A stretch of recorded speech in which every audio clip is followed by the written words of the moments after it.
Hello again, I'm Katie Bopp Hunt, and this next 10-minute video is going to be about back bending without doing a full wheel. Okay, so it's a lot of different variations of back bending for the spine, but where I'm not actually going to do full wheel. So hope you guys love this, and let's get started. So we are going to come down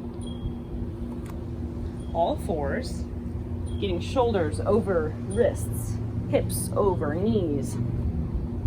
And we are gonna move through some nice, easy cat and cow. You're gonna inhale, pull the chest through your arms, lift the chin, exhale. Crown of the head reaches for the tip of the tail. Inhale, and exhale. Your pace can be a little bit quicker, but make sure it matches your breath. So inhale and exhale. If you have lower back pain, do not push into that back pain. I will be doing videos on how to do back bending if you have back pain to do it more safely, so you can watch those later.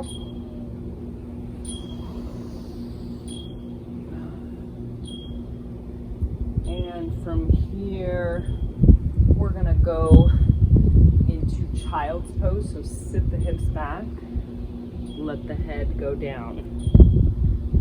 Keep the arms long. I want you to find a stretch through the backs of the shoulders, the lats, the chest, because a lot of the back bending we do involves other parts of the body. So sometimes our back bends become limited because other parts of our body are limited.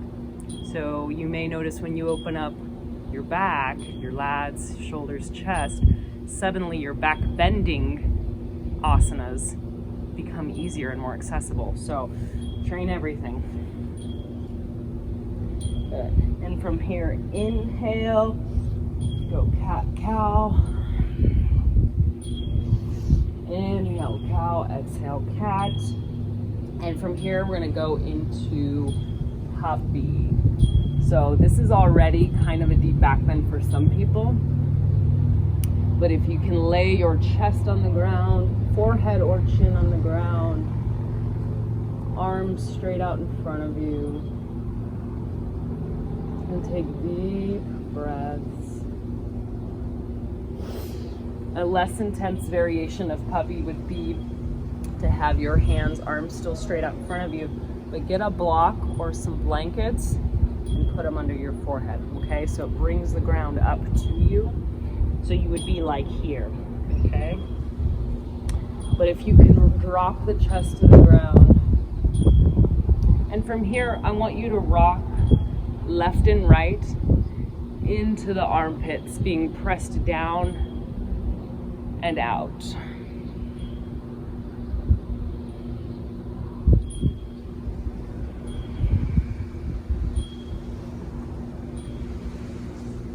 And very gently push yourself back up, finding the cow and the cat,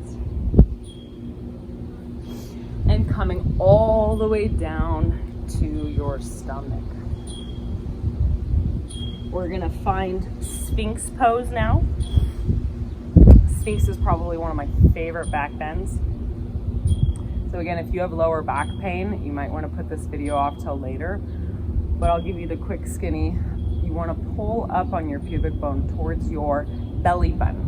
So you can think of even bringing that pubic bone up and then replacing your body back down. You're going to pick up each leg, feel like someone's pulling it back behind you, and then place it on the ground. Pick up your leg, feel like somebody's pulling it long in the back, and then place it down. Pubic bone is going up towards the belly button. The elbows are going to be underneath the shoulders, and the palms are flat down here. And with this, you want to get a little traction. So what you're going to do is your forearms and palms that are on the ground, you're going to press them down into the ground, and then you're going to drag them in. Simultaneously, while you're doing that, you're going to be spreading, opening, and pulling your chest and heart forward. So it's subtle. It's sometimes hard to see in a video, but what it breaks down to is what you can feel in your body. So the muscles being activated that I'm feeling are my lats and my back, my shoulders. I'm pulling my chest forward. So I'm not just like sitting here like this. It's subtle, but it's intense in a very good way. Make sure the head's not cranked back. Think of the skin on the back of your neck and think of keeping it wrinkle-free. So if the neck is wrinkled in the back, think of smoothing that out. So your face is forward, not face up. And you're breathing. Above all else, breathe.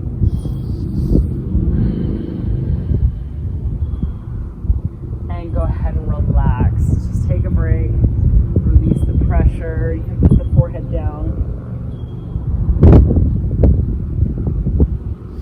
Wiggle the hips. Release the lower back.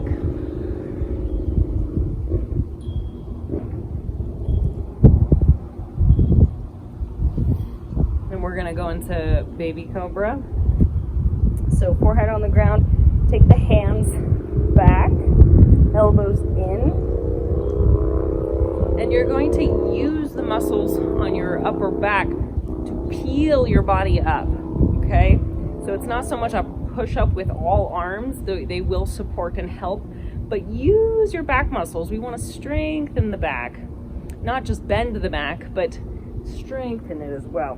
So you're going to press down, reaching the chest and chin forward and up. Hold here for 2 breaths. And 1 more.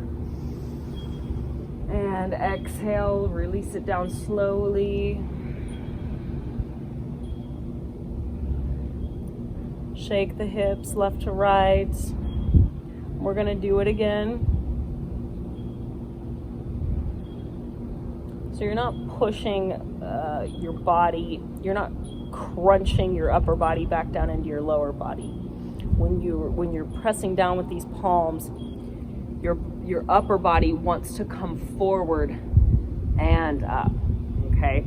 So when you're pressing your body up, it's not like pressing your upper body up and pushing it back, if that makes any sense, okay? So long spine. Inhale, come up. Good. Exhale. Inhale. And exhale. Come down slowly. Push back. Child's pose.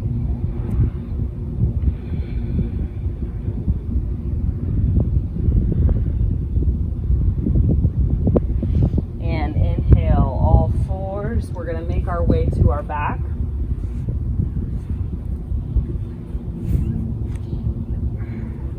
Nice and easy. So get your feet, your heels underneath your knees, about hip width apart. We're going to come up into a bridge. You can also do supported bridge with blocks or blankets underneath your sacrum. Your sacrum is that little triangle shaped bone right above your butt crack. If you don't know exactly where your sacrum is, it'll be right there. So if you put support, make sure it's comfortable underneath the sacrum. So for bridge, before you even press up, make sure you're pressing down with equal pressure throughout the whole foot. Make your tailbone go long. So think of that tailbone like someone's taking your tailbone and they're pulling it down towards where your heels are right now, okay? So find that length. So your lower back's not starting here and then pressing up, but get that lower back long. And you see what happens is I actually close the gap right here when I do that. So if there's this arch in your lower back there, I want you to close that gap. So long tailbone, lower back flat on the ground. Arms are going to be at your sides, and then you're going to press up here.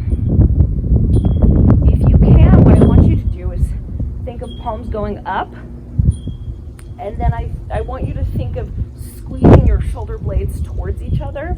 So it kind of puffs up your heart and your chest in the front. You can grab the outsides of your mat for support here. Or if it's in your practice and your shoulders can handle it, lace your fingers together. You can even close the palms together. Shoulder blades squeezed back. Tailbone is still feeling like it's being pulled away from you. Even weight through the feet, and you're pressing up and you're holding here in your bridge. Inhale and exhale. We are going to do one more breath cycle, come out of this, and we'll wrap this 10-minute back bending video up. So inhale and exhale. Release the hands. Roll down the vertebrae one at a time from top to bottom, if you can. So nice and slow, nice and controlled. Sit there for a second. You can rock the knees back and forth. If you feel like you can grab your knees and a very gentle hug in. You don't want to go too extreme if you're not feeling well in that spine to do that. Just be gentle with yourself, okay? And I like to rock and roll up. You can spend a couple minutes doing this. All right, but there you have some of my favorite back bends, minus the wheel, which we'll do the wheel later, but I hope you enjoyed. Again, I am Katie Bopp Hunt. Keep tuning in. Find me on Instagram at Katie Bopp Hunt, and I will keep making videos for you guys. Give me your feedback, tell me what you want, and I will see you soon. Thank you. Bye-bye.